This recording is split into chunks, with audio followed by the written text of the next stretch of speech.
यशस्या लक्ष्मीनगर. गुरुर ब्रह्मा गुरुर विष्णू गुरुर्देव महेश्वरा. मित्रांनो, आज 5 सप्टेंबर म्हणजे शिक्षक दिन. गुरु, ब्रह्मा, विष्णू आणि महेश हे सर्व देवांचे अवतार आहेत. पण खरं सांगू मित्रांनो, माझे देव तर Dabade sir, Kamble sir, Kshirsagar madam, Pukale sir आणि माझे काका म्हणजे ज्ञानेश्वर खिलारी सर. मित्रांनो, आज मला खूप मोठं भाषण द्यायचं नाही, पण मला एक प्रसंग सांगायचा आहे. मागच्या आठवड्यात तालुकास्तरीय वक्तृत्व स्पर्धा झाल्या.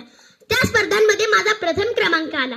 आम्ही बक्षीस घेऊन शाळेच्या गेटच्या 200 मीटर लांब आलो आणि आमच्या गाडीचा ऍक्सिडेंट झाला. आम्ही रस्त्यावर पडलो. आम्हा तिघांनाही लागले होते, पण सगळ्यात जास्त सरांना लागले होते. सरांनी उठण्याचा प्रयत्न केला, पण सरांना उठता येईना. मग सरांनी बसूनच विचारले, स्वप्न्या, तुला जास्त लागले का रे? खरंच मित्रांनो, मन भरून आलं. स्वतःच्या जीवापेक्षा आमच्या जीवाची काळजी करणारा हा माणूस बघितल्यावर लागलेली